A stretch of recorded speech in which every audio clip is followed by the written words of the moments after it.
नमस्कार दोस्तों।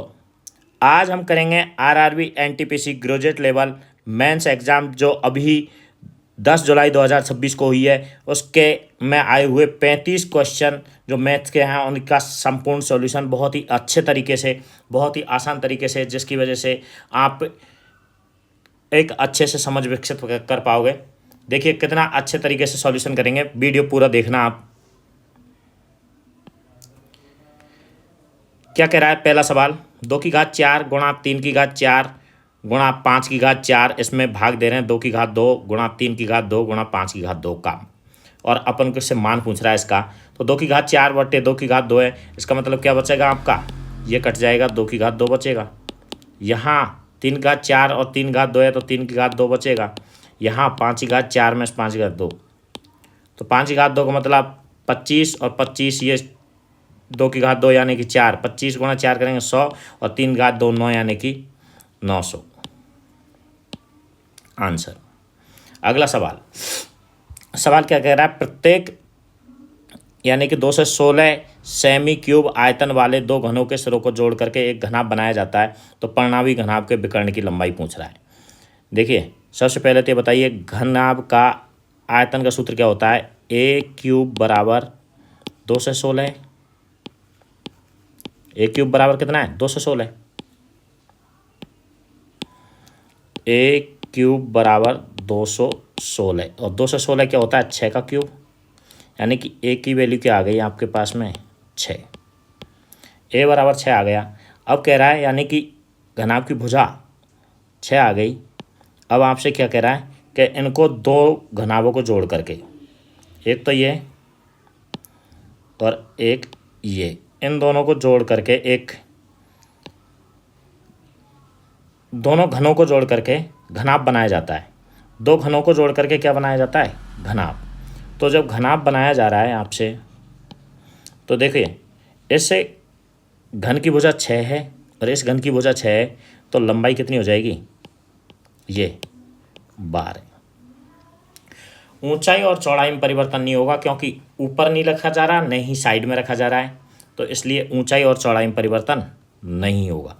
तो एल तो क्या हो जाएगी घनाभ की 12, और एच क्या हो जाएगी घनाभ की 6 ही रहेगी, और बी चौड़ाई भी क्या रहेगी, 6 ही।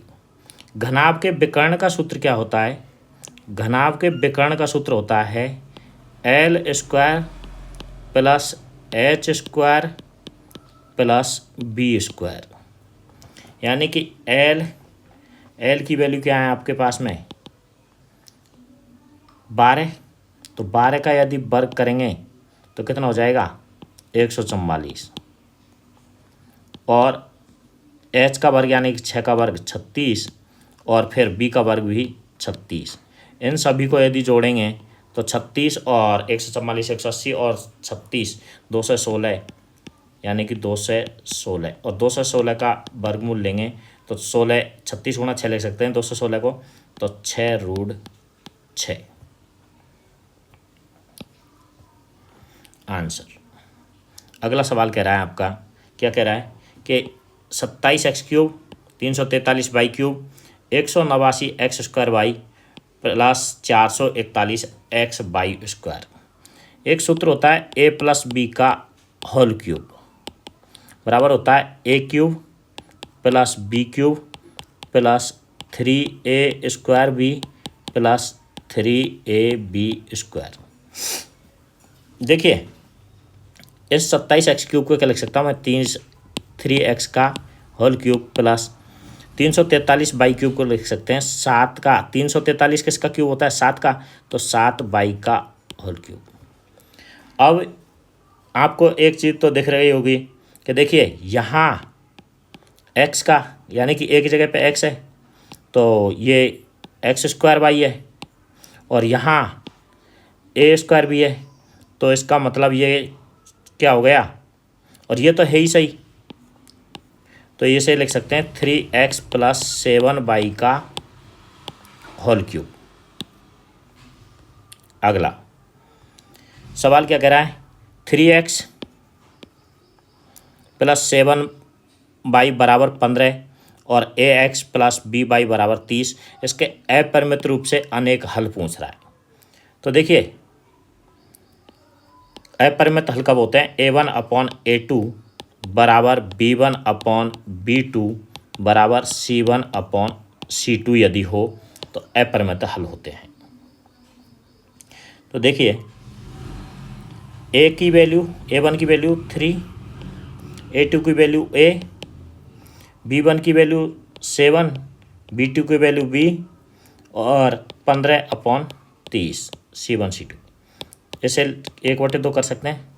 तो a की वैल्यू याद करेंगे तो देखिए 3a बराबर 1/2, तो a बराबर ये गुणा होगा ऐसे, तो a बराबर हो गया 6। इसी प्रकार से 7b/1/2, तो b बराबर हो गया अपना 7 दूना 14। a की वैल्यू तो आई 6 और b की वैल्यू आई 14।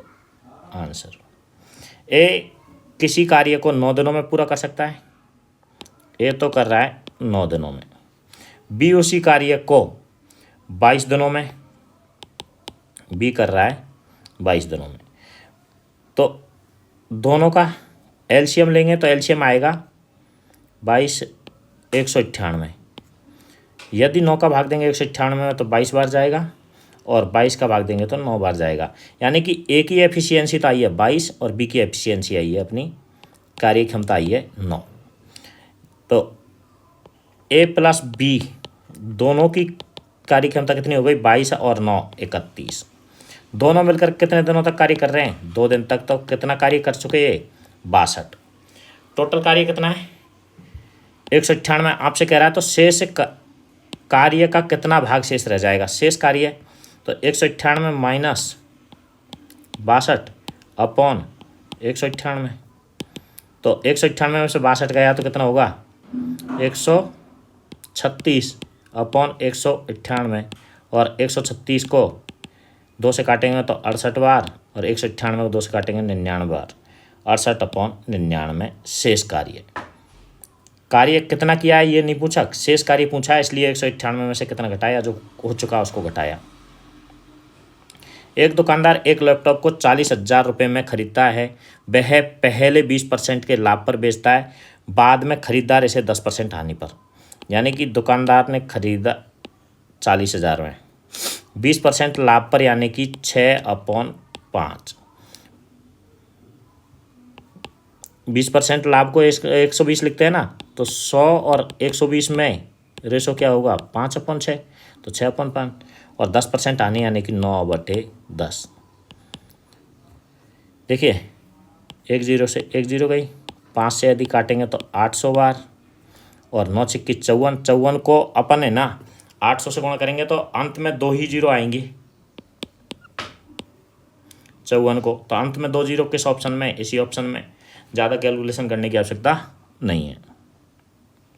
सवाल कह रहा है सम चतुर्भुज समांतर चतुर्भुज के में समांतर भुजाएं बराबर होती है। सम चतुर्भुज और समांतर चतुर्भुज में, सम चतुर्भुज समांतर चतुर्भुज में समांतर भुजाएं, यानी कि समांतर समलंब चतुर्भुज, ये टाइपिंग मिस्टेक है। समलंब चतुर्भुज में समांतर भुजाएं बराबर होती है।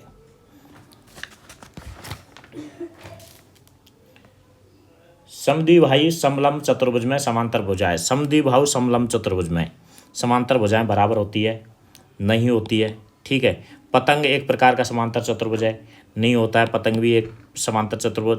सभी वर्ग समचतुर्भुज होते हैं, सभी वर्ग है जो समचतुर्भुज होते हैं। किसी भी चतुर्भुज की भुजाओं के मध्य बिंदुओं को मिलाने पर बना चतुर्भुज एक समांतर चतुर्भुज, बना चतुर्भुज एक समलंब चतुर्भुज, समलंब चतुर्भुज होता है।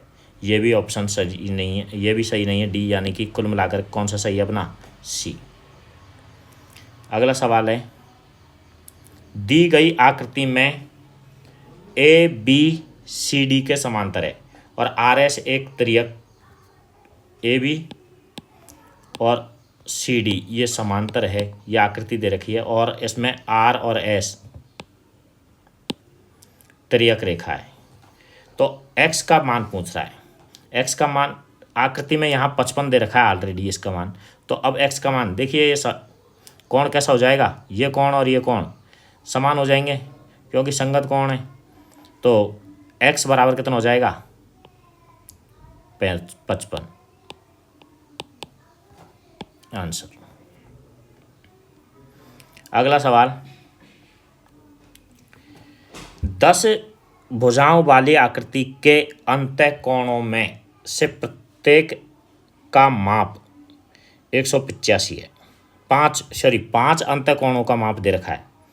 कितने अंतः कोणों का माप 185 है, 5 का 185 है, जो सभी समान है 5 तो, और बाकी के शेष 5 है ना, यानी 10 भुजाओं वाली आकृति है तो उसमें 10 कोण होंगे, 10 कोण होंगे। अब शेष 5 के अंतः कोण, ये सारे 5 भी बराबर है, तो अंतः कोणों के प्रत्येक कोण का माप ज्ञात कीजिए। अब शेष 5 के, उन 5 में से, ठीक है। तो देखिए 10 से भुजाओं वाली आकृति के सभी 10 कोणों का योग क्या होगा, पहले तो ये ज्ञात करना पड़ेगा। तो कोणों के योग का सूत्र होता है n-2 गुणा 180। समबहुभुज के या कोई से भी बहुभुज हो उसके अंतः कोणों का योग का सूत्र होता है ये, अंतः कोणों का योग n-2 गुणा 180। तो n की वैल्यू क्या है, 10, 10 में से 2 गया तो 8 गुणा 180, यानी कि 8 गुणा 8 करेंगे तो 144, 18 गुणा 8 करेंगे तो 144 और 0 लगा हुआ है, यानी कि 1440। अब 10 है ये, तो 10 का देखिए 1440, तो 10 का औसत क्या हो जाएगा, 144, 144 औसत है।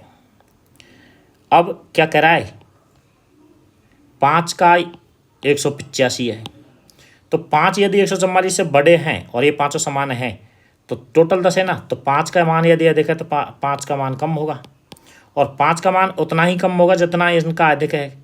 तो एक के लिए भी वही नियम लागू होगा क्योंकि ये भी समान है सभी कोण। तो देखिए ये कितने अधिक है, 144 से 185, 31 अधिक है, वो 144 से 185 आपके 41 अधिक है, तो 41 कम करना पड़ेगा। तो 144 में से 41 यदि कम करेंगे तो 103। एक कमीज के मूल्य में 20% की वृद्धि की जाती है, फिर 20% की कमी की जाती है। ऐसे सवालों में हमेशा क्या होती है, कमी होती है। यदि 20% का लाभ हो और 20% की हानि हो और विक्रय मूल्य की कंडीशन हो तो उसमें हानि होती है, और इसमें ऐसे सवालों में हमेशा कमी होती है। कमी कितनी होती है, x²/100। तो x की वैल्यू 20 का वर्ग अपॉन 100, यानी कि 400 का वर्ग बटे 100, यानी कि 4% की कमी आंसर। एक आयताकार मैदान, देखिए आयताकार मैदान है आपका, ये कोई आयताकार मैदान है।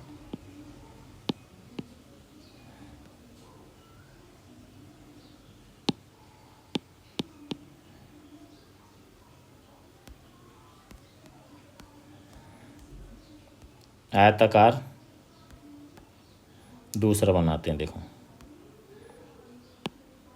ये कोई आपका आयताकार मैदान है, ठीक है, और इसके चारों ओर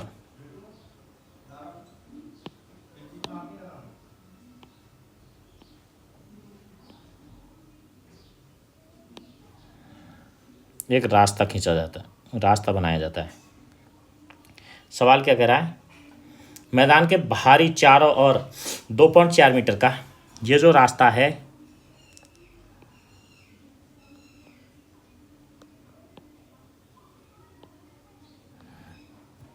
ये रास्ता है ना, वो 2.4 मीटर का है। तो देखिए इधर 2.4 और इधर भी 2.4, दोनों तरफ बढ़ेगा। तो एक भुजा में, इस भुजा में कितने की वृद्धि हो गई, 4.8 की।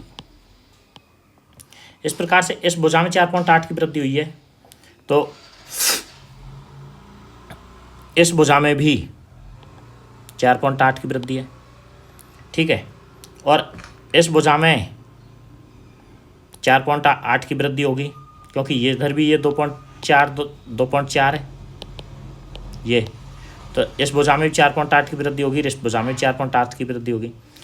अपन को अंदर की ये क्या दे रखा है उससे कोई मतलब नहीं है।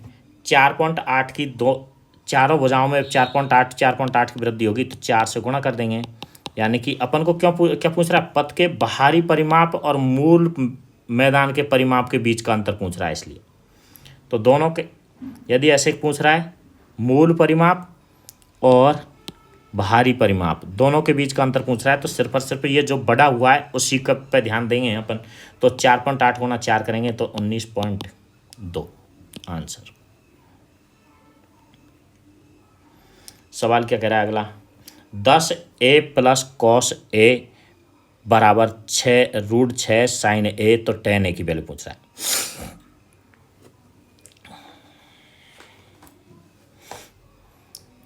क्या करें, देखिए इसमें यदि कॉस का भाग दे दे अपन पूरे में, तो क्या होगा, 10 साइन ए में यदि कॉस का भाग देंगे तो 10 tan हो जाएगा ये। इसमें भी कॉस का भाग दिया तो ये 1 हो जाएगा, और ये √6 साइन ए में कॉस का भाग दे रहे हैं तो tan a हो जाएगा। ये भी एक तरफ लीजिए tan a को, यानी कि 10, ये tan a कॉमन ले लिया तो क्या बचा, 10 माइनस √6, ये एक इधर आ गया ना, ये भी, ये यदि इधर आएगा तो माइनस का हो जाएगा, और tan a कॉमन आ गया, और ये एक कैसा चला जाएगा उधर माइनस। अब क्या है, tan a बराबर पूछ रहा है, तो -1 अपॉन ये 10 माइनस √6 क्या भाग दे देंगे। अब अपन को ये आंसर नहीं दे रखा, तो अपन क्या करेंगे, ऊपर नीचे किससे गुणा कर देंगे, 10 माइनस √6 से, प्लस से 10 प्लस √6 से ऊपर और नीचे गुणा कर देंगे। ठीक है, तो ऊपर क्या हो जाएगा, माइनस का 10 और माइनस का √6 अपॉन नीचे 10 का वर्ग होगा 100, a² माइनस b² वाली कंडीशन है ना, क्योंकि a प्लस बी और a माइनस बी, तो ये हो जाएगा a² माइनस b², और a² माइनस b² यानी कि 10 का वर्ग तो होता है 100 और √6 का वर्ग होगा 6, तो यानी कि ऊपर तो आएगा 10 माइनस √6 और अपॉन नीचे आएगा 94। तो 10 माइनस का 10 और माइनस का √6 और 94, यही आपका आंसर। ये कह रहा है कि 3059 की धनराशि को 3 भागों में इस प्रकार विभाजित किया जाता है कि पहले भाग का, यानी कि पहले भाग को मैंने मान लिया a, तो a का 1/2, दूसरा भाग यानी कि 1/4 दूसरे भाग को मान लिया b, तो b का 1/4, और तीसरे भाग को मान लिया c, तो c का 1/8। ये सभी क्या है, बराबर है। तो यदि ऐसी कंडीशन है तो a के बराबर में 2 होगा, है ना। यदि a/5 और b/6 और c/7 है, तो a का मान तो 5 होगा, b का मान 6 होगा, c का मान 7 होगा। ऐसा होता है डायरेक्ट ही, याद रखिए। ठीक है, तो इसी प्रकार से a की वैल्यू कितनी हो जाएगी, 2, a का मान 2 हो जाएगा, b का मान कितना हो जाएगा 4, और c का मान कितना हो जाएगा 8। ये कट जाएगा तो ये कितना हो जाएगा 1, 2 और 3, ABC का अनुपात। तो अब क्या कह रहा है, तीसरे भाग का, तो तीसरे भाग का मान पूछ रहा है, तीसरा भाग यानी कि c के वैल्यू, तो 3 अपॉन 3 और 3 6, ये 3 हो गया यार, ये भी 3, 3 और 3 6, यानी कि 2, ये 4 आएगा, सॉरी 4 कटेगा तो 4 आएगा, तो ये कितना हो जाएगा 7, 3 और 4 7 गुणा 359, 3 7 का भाग देंगे तो 7 चौको 28, बचा 2, तो कितना हो गया 7 या 21, और बचा कितना 4, 7 49। अब क्या है किससे गुणा करेंगे? 3 से, 4 से, क्योंकि इसका अनुपात क्या था? तीसरे भाग का 4 था ना, तो 7 चौकू 28, सभी में 28 है, और यानी कि एकांक अंक 8 है, तो पूरा ही गुणा करना पड़ेगा। 7 चौकू 28 और 4 थी 12 और 2 14 और 4 16 और 1 17, 1748 आंसर। एक बाह्य बिंदु Q से O वाले एक वृत्त पर 2 स्पर्श रेखाएं, O वाला एक O केंद्र वाला कोई वृत्त है, ठीक है। बाह्य बिंदु Q से, ये Q कोई बिंदु है, Q कोई बिंदु है, ये इससे 2 स्पर्श रेखाएं खींची जाती है, एक तो ये और एक ये, ठीक है। 2 स्पर्श रेखाएं खींची जाती है, पी क्यू, क्यू से, इससे क्यू से, और इसका केंद्र है ओ, और इससे 2 स्पर्श रेखाएं खींची जाती है, पी क्यू और क्यू आर, ठीक है। अब ओ क्यू की वैल्यू दे रखी है, इसकी वैल्यू कितनी दे रखी है? इसकी वैल्यू 41 सेंटीमीटर, और जिस कोण के पी क्यू और आर, इसकी वैल्यू दे रखी है आपको कितनी? 60 डिग्री, और वृत्त की त्रिज्या दे रखी है अपन के पास में कितनी? ये 9। तो त्रिभुज पी आर और क्यू, त्रिभुज पी आर और ये 9 दे रखी है, त्रिभुज पी आर क्यू का परिमाप पूछ रहा है। ये बताइए, ये कोई भी स्पर्श रेखा केंद्र से यदि लंब डाला जाता है, वो केंद्र से स्पर्श इस रेखा ये यहाँ ये यदि मिलाई जाए तो ये कौन सा 90 डिग्री का कोण बनाती है, यानी कि ये तो हो जाएगा कर्ण, और ये हो जाएगा, आप लंब और आधार में से कुछ भी ले सकते हैं, ये तो 9, 40 और 41, ये पाइथागोरियन ट्रिपलेट होती है, पाइथागोरियन ट्रिपलेट, ठीक है। 9, 40, 41, तो यानी कि ये 41 है, ये 9 है, तो ये कितनी हो जाएगी? 40, और किसी बिंदु से खींची गई स्पर्श रेखाएं दोनों समान होती है, तो ये 40 है, तो ये भी 40 है, और ये कोण 60 डिग्री का है, तो बाकी के ये 2 जो कोण बचे, और दोनों की भुजाएं समान है, तो दोनों कोण भी समान होंगे ये, और दोनों कोण समान होंगे तो तीनों कोण कैसे हो जाएंगे? क्योंकि ये भी दोनों का योग 120 है, तो दोनों के योग में यदि 2 का भाग देंगे तो 60-60 आ जाएगा, तो तीनों कोण 60-60 डिग्री हो गए, इसका मतलब समबाहु त्रिभुज हो गया, समबाहु त्रिभुज हो गया, तो तीनों भुजाएं समान होंगी, ये भुजा और ये भुजा, और ये भुजा भी 40 होगी फिर, क्योंकि कोण के सामने की भुजा समान ही होती है, तो 40 + 40 + 40 यानी कि 120 परिमाप। एक व्यक्ति स्थान पी से क्यों किसी वस्तु को खरीदने के लिए यात्रा करता है, किससे? यहाँ से पी से कहाँ गया? क्यों तक, और जिसकी कीमत पी की तुलना में क्यों पर 15% कम है। यहाँ जितनी कीमत है उससे यहाँ क्यों पर है ना जो 15% कम है मूल्य, ठीक है।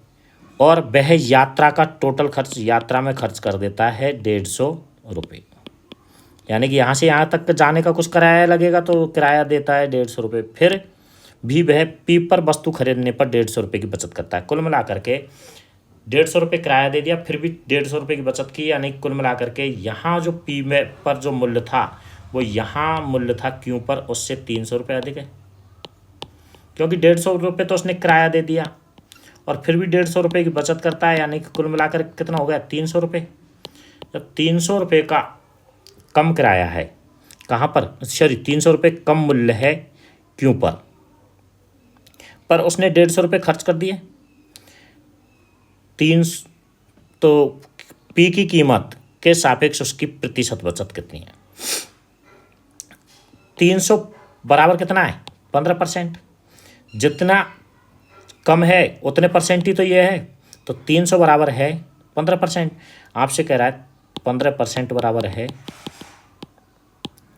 300, क्योंकि ये कह रहा है पी से क्यू पर 15% कम है, 15% कम है, प्रतिशत में कहे तो 15% और रुपये में कहे तो 300 रुपये कम है। अब कह रहा है कि उसने पी की तुलना में क्यू पर कितनी बचत यानी कि कितने की 150 की, क्योंकि 150 तो उसने किराए में दे दिए। तो 15% बराबर 300 है, तो 150 बराबर कितना हो जाएगा 7.5%, क्योंकि 150 इसका आधा है ना, इसमें यदि 2 का भाग देंगे तो इसमें भी 2 का भाग देंगे तो 7.5, तो अपन क्या आया 150 का मान 7.5%। निम्न आंकड़ों की माध्यिका कैसे ज्ञात करते हैं? यदि आंकड़े यदि 7 होते तो 3 इधर के छोड़ देते, जैसे यदि 7 है तो 3 तो इधर छोड़ देंगे, 3 इधर छोड़ देंगे, बीच का है जो माध्यिका हो जाएगी, ये माध्यिका हो जाएगी। पर यदि आपके आंकड़े 3 और 3 टोटली 6 है तो आप बीच के 2 इधर से छोड़ दीजिए, 2 इधर से छोड़ दीजिए, और तो इन दोनों के योग का में 2 का भाग दे दीजिए, यानी कि इन दोनों का योग कितना होगा 8 और 10 का 18, 18 में 2 का भाग देंगे तो कितना आएगा 9। विष्णु ने 3 वर्षों के लिए साधारण मूल्य की एक निश्चित दर पर 30,000 रुपये उधार लिए। यदि उसने 3 वर्षों के अंत में x% की वार्षिक ब्याज दर पर 4500 रुपये का भुगतान किया तो x का मान, पहले तो बताइए 30,000 का 1% कितना होता है 300, 1% 300 होता है, और वो 3 वर्ष के लिए तो कितना 900 रुपये, यानी कि यदि 1% से होता है तो 900 रुपये, तो टोटल वो कितना रुपये ब्याज दे रहा है 4500, तो 4500 में से 4500 में 900 का भाग दे देंगे तो 9 पंजो 45, यानी कि कितने प्रतिशत 5% आंसर। यदि 12 मजदूर 18 दिनों में एक दीवार बना सकते हैं, 12 मजदूर कितने दिनों में 18 दिनों में एक दीवार बना सकते हैं, तो 8 मजदूर कितने दिनों में बनाएंगे, तो 2 से 4 से काटा तो 3 बार, 4 से काटा तो 2 बार, 2 से इसको काटा तो 9 बार, 9 तिया 27 दिन। यदि x+3 और x-3 का मध्य अनुपाती 4 है, देखिए a और b का यदि मध्य अनुपाती वो x है तो क्या होगा x है ना, तो मध्य अनुपाती गुणा मध्य अनुपाती का वर्ग बराबर इन दोनों का गुणनफल, यानी कि मध्य अनुपाती बराबर क्या होता है इन दोनों का गुणनफल का वर्गमूल। तो देखिए इसी प्रकार से इसका इन दोनों का मध्य अनुपाती का वर्ग यानी 4 का वर्ग कितना हो जाएगा 16 बराबर इन दोनों का गुणनफल, इन दोनों का गुणनफल कितना है x+3 और x-3, तो ये गुणा हो गए तो x² प्लस x² a+b और a-b, तो x²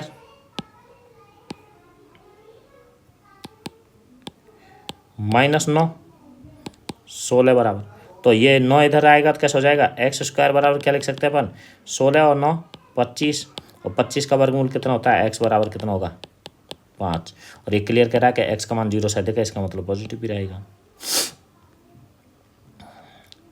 देखिए सवाल क्या कह रहा है 3x प्लस 2 यानी कि 6 चल रहा है ना 2.3, तो 6 के ऊपर बार है इसका मतलब है ना, तो इसको कैसे हल करेंगे 6 के ऊपर यदि बार है तो 2 + 3 के ऊपर बार नहीं है ना, तो 36 - 3। भिन्न बार वाली संख्याओं को हल करने का तरीका क्या होता है कि अपन पूरी संख्या लिखेंगे, उसमें से जिसके ऊपर बार नहीं है उसे घटा देंगे, और जितने अंकों के ऊपर बार है, कितने अंकों के ऊपर बार है अपना 1 अंक के, उतने तो 9 का अंक लगा देंगे, जितने अंकों के ऊपर बार नहीं है उतनी क्या लगा देंगे 0।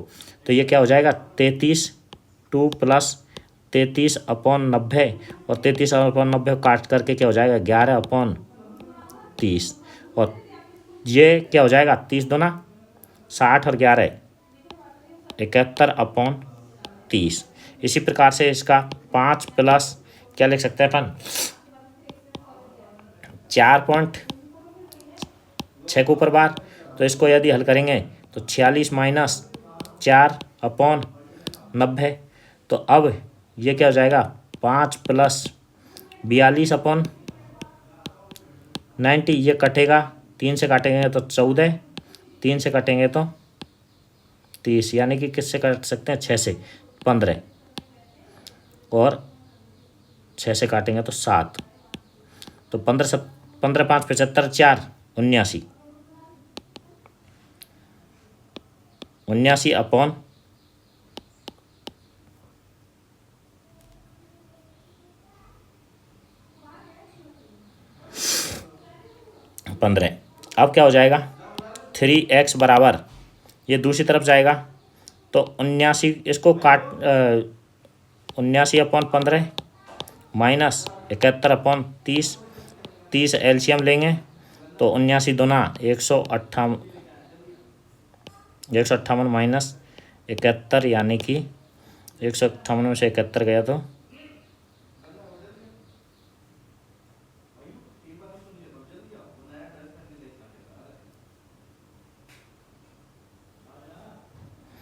158 में से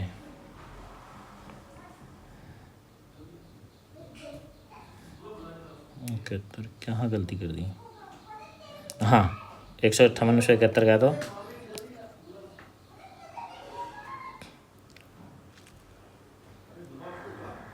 93, 158, सॉरी देखते हैं,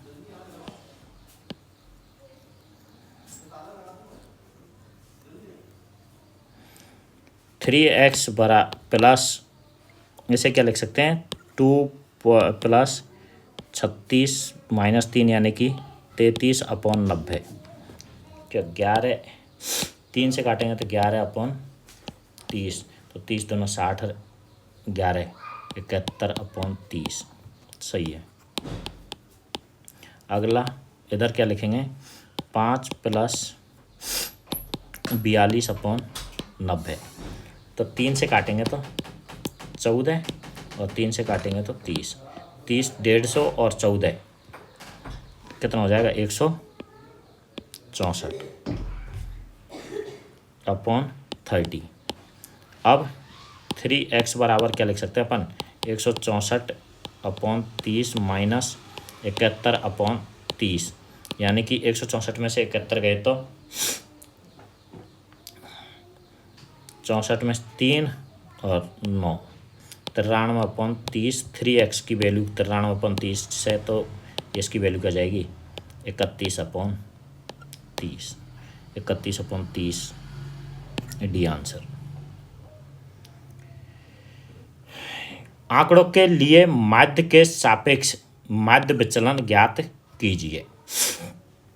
क्या करेंगे अपन, 5 और 10 और 15 और 20 और 25, इनका माध्य तो अपन को पता ही है, समान यानी कि औसत माध्य, समांतर माध्य क्लियर पता है 15 है, क्योंकि ये डिफरेंस सीरीज चल रही है ना, सीरीज चल रही है, यदि सीरीज यदि चल रही है ना, तो उसका जो बीचों बीच का होता है वो ही आपका माध्य होता है, 15 है। तो अब इसके माध्य के सापेक्ष विचलन ज्ञात करना है।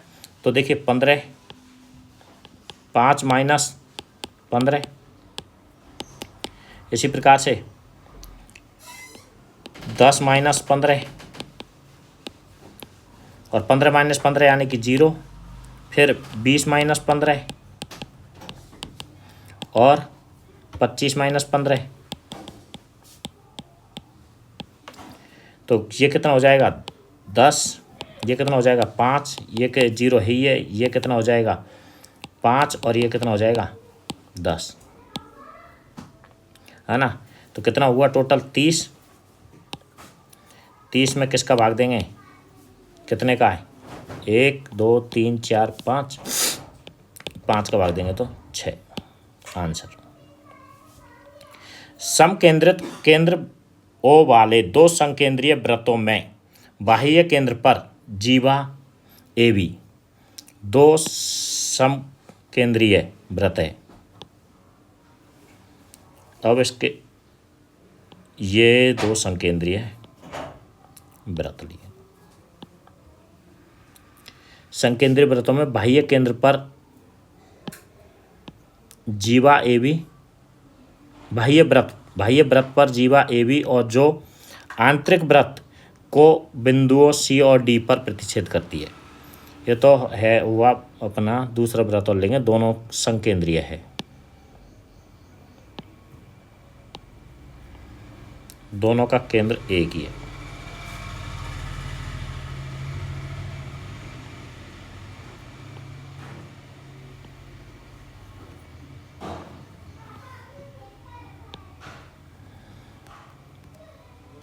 अब देखिए क्या कह रहा है आगे। इनमें बाह्य ये जीवा ए बी, ए और बी, ये आंतरिक वृत्त को किसके बिंदु पर काटती है? सी और डी पर काटती है। यदि केंद्र से जीवा की दूरी, इसकी दूरी है ना केंद्र से, ये जो जीवा है इसकी दूरी केंद्र से ये 3 सेंटीमीटर है। आगे कह रहा है बाह्य त्रिज्या 13 सेंटीमीटर तथा आंतरिक त्रिज्या 7 सेंटीमीटर है। ये देखिए आंतरिक जो त्रिज्या है ना, ये आंतरिक त्रिज्या तो है आपकी 7 सेंटीमीटर और बाह्य त्रिज्या है आपकी 13 सेंटीमीटर। तो AC की लंबाई पूछ रहा है, ये लंबाई पूछ रहा है। अपन पहले तो इसकी लंबाई ज्ञात कीजिए, ये दे रखी है और ये दे रखी है, तो इसकी लंबाई पूरी की लंबाई यदि ज्ञात कर लेंगे, यदि इधर देख लीजिए ऐसे, तो यदि ये पूरी की लंबाई ज्ञात कर लेंगे फिर इसमें से इसकी लंबाई घटा देंगे तो आ जाएगा। तो पूरे की लंबाई क्या होगी? 13 का स्क्वायर कितना होगा? 169 है ना, माइनस ये कितनी है? 9, तो इसका मतलब 160, इसका क्या होगा? वर्गमूल। तो 160 का यदि वर्गमूल लेंगे तो 16 का वर्गमूल यदि लिया तो कितना होगा? 16 का 4 और अंडर रूट 10 है ना। ये तो हो गया इसकी वैल्यू पूरे की। अब इसकी वैल्यू यदि घटा दे इसकी, है ना, तो आ जाएगा कैसे इसकी वैल्यू क्या आएगी? ये त्रिज्या कितनी है? 7, तो 7 का वर्ग कितना होता है? 49 माइनस ये कितनी है? ये है आपकी 3, तो 3 का वर्ग 9, 49 माइनस यानी कि 9, इसका वर्गमूल तो 40 का वर्गमूल अंडर रूट 40, और अंडर रूट 40 का मान कितना होगा? 2 रूट 10, और 4 रूट 10 में से यदि 2 रूट 10 चला गया तो आपका आंसर क्या हुआ? 2 रूट 10, और 2 रूट 10 आपका आंसर। अगला सवाल क्या कह रहा है?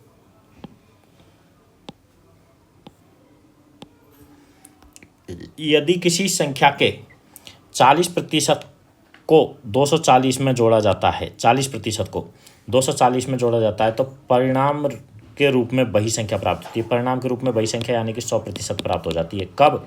जब 40% को 40% जोड़ा जाता है, तो यानी कि 240 में जब जोड़ा जाता है, 40% को जोड़ा जाता है किसको? 40% को किस में? 240 में, तो 100% हो जाती है। कुल मिलाकर के 40% प्लस 240 बराबर कितना हो जाती है? वो संख्या 100%, यानी कि ये जो 240 है वो कितना परसेंट है? 60%। तो आपसे कह रहा है उस संख्या के 50% का मान ज्ञात कीजिए, यानी कि 60% बराबर 240 है, तो यानी कि 100% बराबर कितना हो जाएगा? काटिए इसको, तो 6 चौकू 24, 400,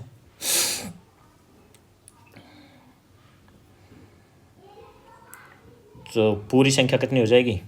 400, तो संख्या का 50% कितना हो जाएगा? 200। आंसर। ए और बी मिलकर किसी कार्य को 35 दिनों में पूरा करते हैं। यदि ए अकेले उस कार्य को 60 दिनों में करता है, ए प्लस बी 35 और ए अकेला कर रहा है 60 दिन में, तो बी अकेले इस कार्य का 1/3। देखिए इन दोनों का एलसीएम लेंगे तो 35 और 60 का एलसीएम कितना आएगा? 420। और 420 में 35 का यदि भाग देंगे तो कितनी बार जाएगा? 12 बार। और 60 का यदि भाग देंगे तो कितनी बार जाएगा? 7 बार। अब ये ए और बी की दोनों की एफिशिएंसी कितनी है? 12। ए की अकेले की एफिशिएंसी कितनी है? 7। तो बी की एफिशिएंसी कितनी हो जाएगी? 12 में से 7 गया तो 5। तो बी अकेला इस कार्य के 1/3 भाग, यानी कि 420 का 1/3 भाग कितने दिनों में कर सकता है? बी की एफिशिएंसी कितनी है? 5 है। तो 5 का भाग दे देंगे। 1/3 कितना है? 140। अरे 420 का 1/3 140 है। 140 में यदि 5 का भाग देंगे तो 14 तो ना 28, यानी कि 5 का भाग देते हैं तो संख्या को 2 से गुणा कर दो और एक अंक छोड़कर 10 बिंदु लगा दो। क्या कह रहा है सवाल? त्रिभुज ABC का शीर्ष C का मान तो है x y, ये ज्ञात कीजिए। और इसके ए शीर्ष तो दे रखा है 1 और 5 और बी शीर्ष दे रखा है 4 7 और डी केंद्रक है। डी क्या है? केंद्रक। केंद्रक की वैल्यू दे रखी है 4 और 5। केंद्रक का मान क्या होता है? x1 plus x2 plus x3 upon 3।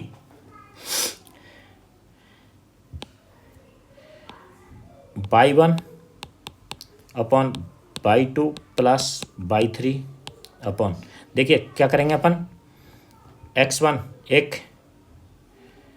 यदि इसका मान कितना है? d बरा यानी कि केंद्रक x, केंद्रक की वैल्यू 4, x के बराबर, इसके बराबर तो 4 है और इसके बराबर कितने हैं?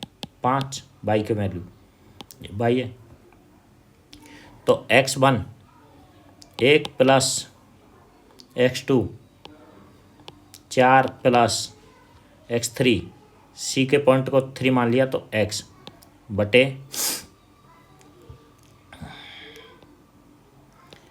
3, तो 4 तिया 12 और 12 में से इधर ये 5 इधर आ गया तो x की वैल्यू कितनी आ गई? 7। x की वैल्यू 7 2 में है, यदि 1 में ही होता तो ऑप्शन इसी का आधार पर हो जाता। अब y की वैल्यू कितनी है? y की है 5 प्लस 7 प्लस y अपॉन 3 बराबर कितना है? 5।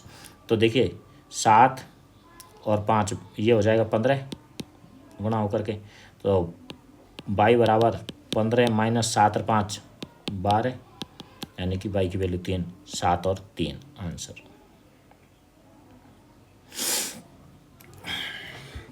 वीडियो को लाइक कर दीजिएगा और चैनल को सब्सक्राइब कर लीजिएगा, जिसकी वजह से मैं आपको रेगुलर जो वीडियो लेके आता हूँ वो आप देख सकें। एक्स बाई जेड में एक्स टी कौन, ये कोई, चलो त्रिभुज इसी से बनाते हैं अपन।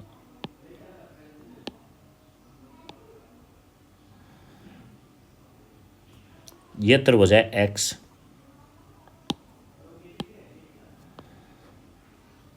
त्रिभुज है एक्स टी, एक्स बाई और जेड। ये एक्स टी कौन एक्स का क्या है? समद्विभाजक है ये बाई जेड पर टी बिंदु पर मिलता है, ठीक है। अब आगे क्या कह रहा है? एक्स वाई की वैल्यू दे रखी है 5.6। बाई जेड ये पूरा दे रखा है आपको 6, और बाई टी की वैल्यू दे रखी है 3.2, और पूछ रहा किसकी है? एक्स जेड की वैल्यू, इसकी वैल्यू पूछ रहा है। इसकी वैल्यू मैं मान लेता हूँ एक्स है, या सॉरी कुछ मान मान लेते हैं, ठीक है।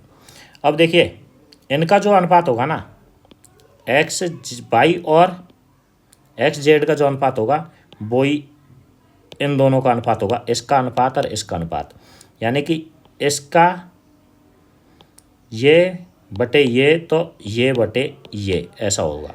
तो देखिए 5.6 अपॉन ए बराबर, इसकी वैल्यू कितनी है? ये 3.2 है और ये पूरी 6 है, तो ये कितनी हो गई? 2.8। तो 3.2 अपॉन 2.8, ये कट जाएगा दशमलव बिंदु तो, और 4 से काटेंगे तो 7 बार, 4 से काटेंगे तो 8 बार, और इसके बटे में ये रख दीजिए 10, यानी कि तो 8 से काटेंगे तो 7 बार, और ये 7 से 7 गुना होगा 10। ए बराबर कितना हो गया 7 गुना 49, तो ए बराबर क्या हो जाएगा 4.9।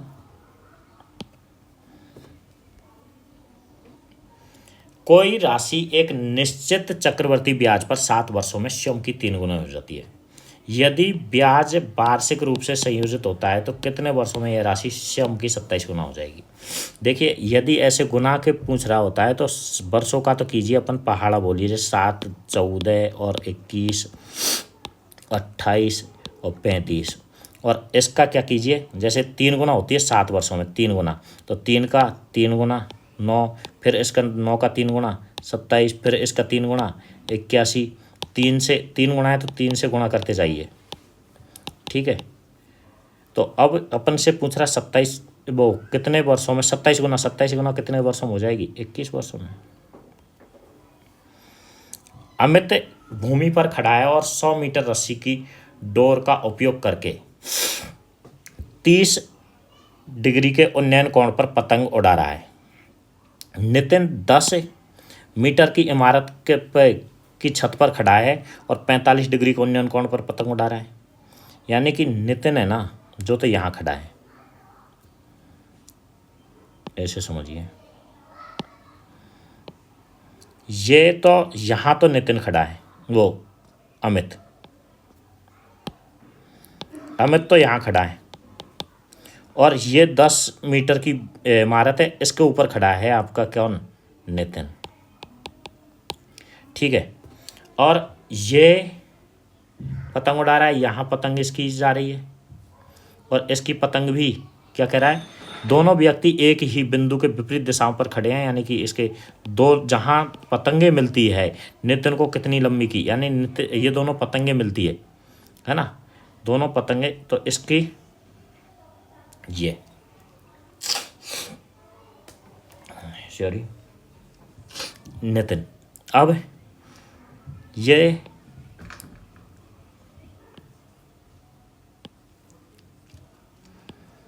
इसकी रस्सी कितनी है पतंग की, 100 मीटर।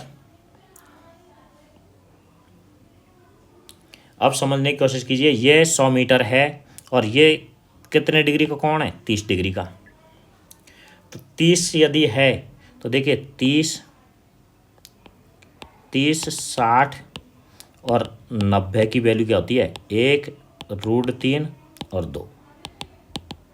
30, 60 और 90 के लिए याद कीजिए, 1√3 और 2, यानी कि 1 के मान ये क्या है 90 के सामने वाला, ये जो भुजा है ये 90 के सामने वाली है, तो इसका मान कितना है 2 बराबर कितना है 100, तो इसका मतलब 1 बराबर कितना हो जाएगा 50।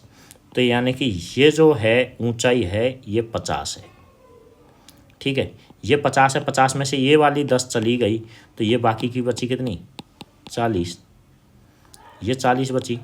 चित्र के अनुसार मत जाइएगा आप, तो इस पे देखिए ये टोटल 50 है, ये 10 है, तो ये कितनी बची 40। और अपन का ये 45 डिग्री का कोण है, ये कितने डिग्री का कोण है 45 का, तो 45 के लिए क्या होता है 45 के लिए होता है 1√2, 45, 45, 90, 45 और 90 यदि है तो 1√2, 1√2। तो देखिए ये जो मान है ये 40 है, तो ये 40 है, और ये √2 रहेगा। 1 की वैल्यू यदि 40 है तो इसकी वैल्यू कितनी हो जाएगी 40√2। बस अगला सवाल क्या कह रहा है, यदि ग्राहक किसी उत्पाद को 100 रुपये से अधिक यूनिट खरीदता है तो एक थोक विक्रेता कुल खरीद पर 2% की स्कीम छूट प्रदान करता है। यदि प्रति यूनिट 20 रुपये मूल्य है और ग्राहक 150 यूनिट खरीदता है, एक यूनिट का मूल्य 20 है और 150 खरीदता है, इसका मतलब कितने खरीदता है 3000 रुपये की, और अब 100 से ज़्यादा खरीदा है, इसका मतलब 2% की छूट मिलेगी। 3000 का 2% कितना होता है 60, 3000 का 1% 30 होता है, तो 2% कितना हो जाएगा 60। तो यूनिट खरीदने पर कुल देय धनराशि ज्ञात कीजिए। तो उसने कितने रुपए दिया? जब 60 रुपये की छूट मिली तो 3000 माइनस 60 यानी कि 2940 रुपये। अगला सवाल, सुभाष और वरुण 400 मीटर की दौड़ में ट्रैक पर दौड़ रहे हैं। सुभाष एक चक्कर 100 सेकंड में पूरा करता है, ठीक है, यानी कि सुभाष एक चक्कर 100 सेकंड में पूरा करता है, तो इसका मतलब सुभाष कितने चक्कर लगाता है? 4। वरुण एक चक्कर 80 सेकंड में पूरा करता है, यानी कि 400 मीटर का है और 80 सेकंड में पूरा करता है एक चक्कर, तो 80 सेकंड में पूरा करता है, ठीक है। तो वे समान, देखिए सवाल ये है कि 400 मीटर का ट्रैक है, वरुण है 100 सेकंड में पूरा करता है, ठीक है, और ये करता है 80 सेकंड में। तो वे समान बिंदु से एक साथ शुरू करते हैं और विपरीत दिशाओं में दौड़ते हैं तो प्रारंभिक बिंदु पर। तो देखिए 80 और 100 और 80 का एलसीएम कितना आ जाएगा? 400, यानी कि वो दोनों कितने सेकंड दौड़ेंगे? 400 सेकंड। जब जाकर के वो एक जगह पर मिलेंगे, एक जगह पर मिलने के लिए एलसीएम लिया जाता है, और एलसीएम क्या आएगा? 80 और 100 का 400। तो 400 सेकंड में वरुण कितने चक्कर लगा देगा? सुभाष तो लगाएगा, सुभाष और वरुण, तो सुभाष लगा देगा 100 सेकंड में एक चक्कर, तो इसका मतलब 4 चक्कर। और ये कितने चक्कर लगा देगा? 400 सेकंड में 80, यानी कि 5 चक्कर। अब वे दोनों बीच में टोटल वो कितनी बार मिलेंगे? 4 और 5 9 बार, टोटल 9 बार मिलेंगे। पर अपन को वो लास्ट बार मिले वो नहीं गिनना है, उससे पूर्व कितनी बार मिलेंगे? तो 9 माइनस 1 यानी कि 8 बार। आंसर, एक समांतर चतुर्भुज के आधार जिसकी ऊंचाई का 3 गुना है। आधार है ना ऊंचाई का, ऊंचाई यदि x है, h ले ली अपन ने ऊंचाई, तो आधार उसका 3h है। यदि समांतर चतुर्भुज का क्षेत्रफल 216 से, समांतर चतुर्भुज का क्षेत्रफल क्या होता है? आधार गुणा ऊंचाई, आधार गुणा ऊंचाई। तो ये रहा आधार और ये रहा ऊंचाई, तो आधार गुणा ऊंचाई करेंगे तो क्या कर रहा है? वो 216 आ रहा है, तो यानी कि 3 को इससे काटेंगे, 3 से तो 72, तो h स्क्वायर बराबर क्या आ गया? 72। तो h बराबर क्या आ जाएगा? √72, और 72 का यदि, तो 72 को लिख सकते हैं अपन 36 गुणा 2, और 36 का वर्गमूल कितना हो जाए? 6√2। ऊंचाई ज्ञात कीजिए, ऊंचाई h का मान ज्ञात पूछ रहा है। यदि आधार का पूछ रहा होता तो 3 गुणा और कर देते, 3h होता, आधार 3h है बेटा। 4 अंकों की वह सबसे बड़ी संख्या ज्ञात कीजिए जो 8, 7 और 11 से विभाजित करने पर प्रत्येक स्थिति में 4 शेष फल दे। 8, 7 और 11 से, तो 8, 7 और 11 के क्या लेंगे? एलसीएम। तीनों ही कोई फैक्टर नहीं, तीनों का तो तीनों गुणा करना पड़ेगा, वही अपना एलसीएम होगा। तो 8, 7, 11, 8, 7 56, 56 गुणा 11 करेंगे तो 560 और 56 यानी 616। 4 अंकों की सबसे बड़ी संख्या कितनी होती है? 9999। इसमें किसका भाग दे करके देखेंगे अपन? पहले 616 का, तो 616 एकम 616, बचा कितना? 3, 8 और 3, फिर 9। अब अपन 6 बार जा सकता है इसका भाग, तो 6 बार देंगे तो 3600 और 16 96, यानी 3696। देखिए तो बचा कितना? 3, और इसमें से 4, ये हो गए 7, यानी कि 143। तो 143 किस में से घटाएंगे अपन? 9999 माइनस 143, तो 6, 5 और 8 और 9। अब अपन को ये इसमें तो जाएगा पूरा पूरा भाग, अपन को शेष 4 बचवाना है, तो क्या जोड़ देंगे? 4, तो कितना हो जाएगा? 9860।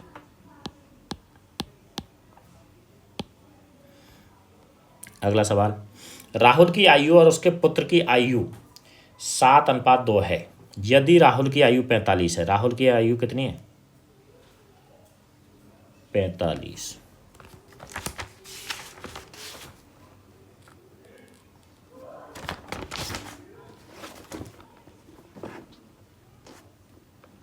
उनचास है इसमें, ये अशुद्ध है, 49 है। राहुल की आयु कितनी है? 49। तो 7 बराबर 49, तो 2 बराबर कितना हो जाएगा? 14। 7 बार जाएगा तो 1 बराबर 7 है, 1 यूनिट बराबर, तो 2 यूनिट 2 से गुणा कर देंगे, तो 7 दूना 14। 750 मीटर की दौड़ में एक्स वाई को 10 मीटर से हरा सकता है। 444 मीटर की दौड़ में वाई जेड को 6 मीटर से हरा सकता है। यानी कि एक्स है ना, जो वाई, एक्स और वाई का 750, ये यदि 750 मीटर दौड़ता है एक्स, तो वाई दौड़ता है 10 मीटर कम, यानी कि 740, जब भी तो हार रहा है वो। और 444 मीटर की दौड़ में वाई जेड को, वाई किसको? जेड को, तो यानी कि ये यदि 444 दौड़ रहा है वाई, तो जेड दौड़ रहा है इससे 6 मीटर कम, यानी कि जेड 6 मीटर कम, यानी कि 438। अब देखिए, यदि अपन इसको 0 से 0, इन दोनों का इसका रेशो 2 से काटेंगे तो 222, और 2 से काटेंगे तो 219। ठीक है।